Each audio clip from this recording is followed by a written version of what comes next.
Bonjour à tous, c'est Alexandra d'Astrologie Guidance de Vie. Je vous retrouve aujourd'hui pour parler du positionnement des planètes en maison 3. Donc je rappelle que la maison 3, c'est la maison de notre état d'esprit, de notre façon d'échanger, d'entrer en relation avec les autres. C'est aussi notre scolarité, comment on a été instruit. Et ça représente également nos déplacements et tous les moyens de transport. Donc on va commencer par la Lune. Il faut savoir que la Lune, je rappelle, c'est nos besoins, c'est notre imagination, c'est notre sensibilité, c'est le contexte familial et la perception de notre mère. Donc il est clair que lorsque l'on a une Lune en maison 3, il y a un fort besoin d'expression.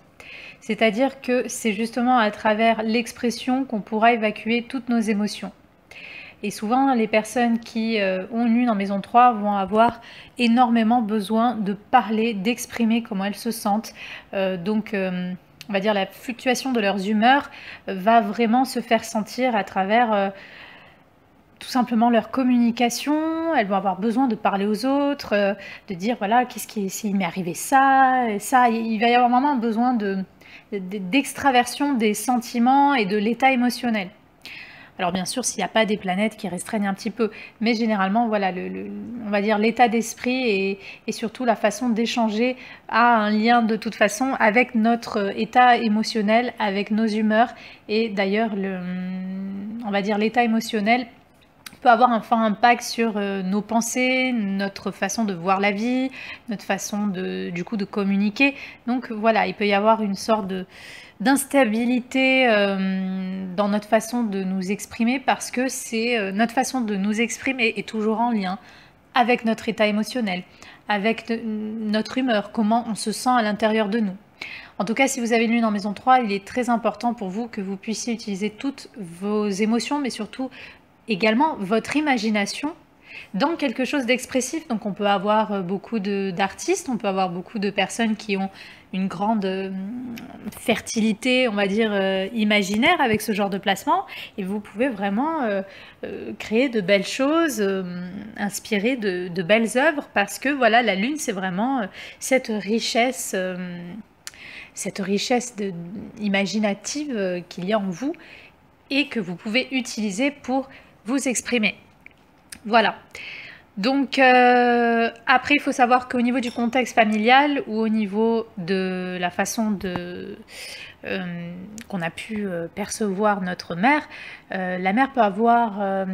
alors il y a plusieurs cas de figure. Il y a la mère qui a pu être perçue comme quelqu'un d'absente, car peut-être justement souvent en mouvement, en déplacement, peut-être que justement au sein de notre environnement familial ou de notre enfance, on va dire le foyer a pu changer souvent d'endroit, hein. On a pu être en proie à beaucoup de déménagements ou de déplacements, soit parce qu'on a une famille aventurière qui aime bouger, soit tout simplement parce qu'il y a eu des circonstances qui ont poussé, on va dire, ces déménagements et ces déplacements. La mère peut avoir eu un fort impact sur notre état d'esprit, notre façon de penser, de parler. D'ailleurs, on peut peut-être s'identifier ou penser ou parler de la même façon que sa mère sans s'en rendre compte, même parfois. La mère peut avoir eu une forte influence sur les études, sur la façon d'apprendre les choses. Elle peut avoir mis un fort accent sur ça, l'importance d'apprendre, de comprendre. La mère peut être vue comme quelqu'un justement de très intellectuel, de très cérébral, parfois de nerveuse ou de mentalement instable, ça dépend, mais sinon la mère peut avoir été perçue comme quelqu'un qui était même cultivé, peut-être a-t-elle fait de grandes études, peut-être a-t-elle des capacités pour s'exprimer, pour dire des choses, que ce soit oralement ou à travers d'autres activités. Donc voilà, en tout cas, si vous avez une Lune en maison 3, vous pourriez aussi être très sensible, par exemple, à tout ce qui concerne votre pays, à tout ce qui concerne les enfants, parce que la Lune représente aussi cela. Peut-être que vous allez être un porte-parole pour les enfants, pour votre pays, pour la nature. Vous allez peut-être avoir besoin de vous exprimer par rapport justement à cela. Donc il est bon de savoir en quoi cette Lune peut fertiliser votre aspect mental, votre aspect rationnel, en quoi elle peut justement apporter un petit peu une touche de sensibilité à votre état d'esprit pour que vous puissiez vous exprimer à travers des activités ou tout simplement des énergies lunaires. La lune étant en maison 3 peut aussi parfois vous donner un côté peut-être un peu immature ou un peu puéril, voilà, dans votre façon de réagir, votre façon de vous exprimer.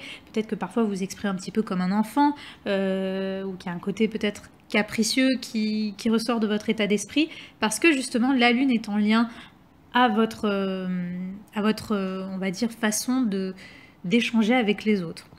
Avec la lune, il peut y avoir un très fort lien, un très fort attachement à certains membres de la fratrie, si vous avez des frères et sœurs ou à des cousins, cousines, enfin un environnement proche, parce que justement la lune c'est l'attachement. Donc soit, voilà, il y a peut-être une forte proximité, il y a un lien peut-être un peu fusionnel avec des membres de la fratrie, ou en tout cas, il y a eu une forte influence de celle-ci sur nous, sur peut-être notre façon de penser, notre façon de voir les choses, voilà. En tout cas, si vous avez une lune en maison 3, vous pourriez aussi être très sensible et très facilement impacté, très facilement touché par ce que les autres peuvent dire de vous, par vos contacts, par, on va dire, comment va se passer l'interaction avec votre entourage proche. Voilà, ça peut... vous pouvez vous laisser facilement atteindre ou être blessé par ce qui peut être dit. Il y a aussi le besoin de se sentir sécurisé à travers un environnement proche, donc peut-être il est très important pour vous, peut-être plus que d'autres, que vous sentiez vraiment que par exemple vous habitez dans un endroit où il y a un bon rapport avec le voisinage, il y a un bon rapport, je sais pas moi, avec le boulanger du coin, il y a ce côté un petit peu cocon, hein, si vous voulez, avec l'entourage proche, enfin dans votre quartier par exemple, parce que voilà, la maison 3 c'est tout ce qu'il y a autour de nous, mais on va dire un périmètre assez restreint. Et la lune, c'est le besoin de sécurité. Donc il y a ce besoin de se sentir bien là où on est, là où on vit, dans nos contacts. Il peut y avoir un côté maternant, il peut y avoir un côté, voilà, un petit peu d'avoir besoin de sentir que les rapports avec les autres, ou dans nos contacts, ou nos amitiés proches, ça soit un peu comme notre famille. Voilà, il peut y avoir ce côté-là. Et bien sûr, pour certaines personnes, avec une lune en maison 3, voilà, on peut avoir vraiment besoin on peut se sentir en sécurité, ou on peut avoir l'impression de trouver même des familles de substitution dans nos déplacements. C'est-à-dire qu'on va peut-être changer d'endroit, on va voyager et on va trouver des gens avec qui on va se sentir de suite bien, ou en tout cas que c'est ça qu'on recherche pour se sentir en sécurité. Donc on peut être très sensible et très attaché aussi au voyage. On peut avoir énormément besoin de comprendre, d'assouvir notre curiosité sur certains sujets, d'apprendre, de faire des activités comme ça qui vont un petit peu on va dire, nous donner quelque chose de nouveau à nous mettre à l'esprit, parce que voilà, c'est un besoin et c'est ce qui sécurise les personnes qui ont ce genre de placement.